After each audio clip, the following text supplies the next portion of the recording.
Hey guys, Rookie Lock here, back once again. I hope everyone's having a great day as always, and today I have a quick video for you guys. I recently got this package from Cameron Dunn. I actually got it yesterday, but it's already opened as you guys can see because I got the dreaded mail in the bag thing with the apology letter on it. It's actually backwards because it's on the inside of the bag, but let me see. Basically says here, "Dear customer, we sincerely regret that your mail item is damaged." It's hard to read backwards. It was found in this condition in mid-mail stream. We realize your mail is important to you.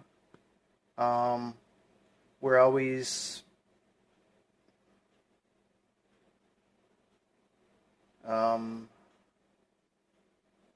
yeah, I can't read it backwards, but basically it says your item's damaged and we're sorry, but I don't understand why I had to pay for this mail, even though it was damaged.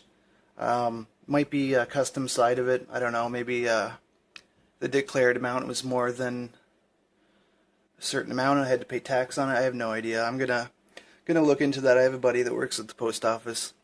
But anyway, besides all that crap, I don't really care about it because it looks like everything was in there. Cameron, you can let me know if anything was missing, but these are the 3 locks we talked about, so I think everything's there. And the extra spring. But yeah, we'll just go through these quickly. First one here is a Fab with the Asa Abloy name on it. I love anything that has Asa's name on it, so that's pretty cool. Pretty good bidding too. And this is awesome. I love having full or complete Euros, I should say. Ones that weren't cut in half and still have everything intact. I think that's pretty cool to have.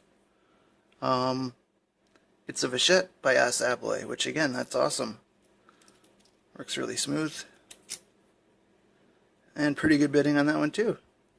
And interesting keyway on these ones.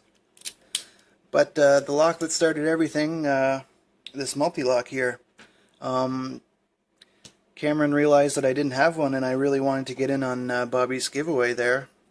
So we worked something out and he sent me this Mul-t-Lock Junior. I have never stuck a pick in it. In fact, next video, I'm going to try and pick it. The only thing I'm going to do is take 1 pin out of it. Like I said, I have never picked a dimple lock, never picked a Mul-t-Lock, never picked a pin-and-pin dimple lock, so I think I'm going to take 1 pin stack out of it, like Bobby is allowing. So yeah, I'll probably put this video up first. Hopefully I have time to do that. I might put the picking up first. I'm not quite sure, but I know I don't have much time left to get this video out, so it might be going up first. Yeah, just wanted to share that with you guys. I know it's a quick video, but just wanted to make sure I share this stuff. I'm going to be taking that pin out of here and I'm going to be sticking this up in the vise, so hopefully I can get into this, and yeah, it'll be my first time picking one of these locks, so hope you guys join me for that one. I'm going to sign off with that, and as always, don't give lock pickers a bad name. Don't pick locks that you don't own or have permission to pick. Alright guys, take care. See you on the next one.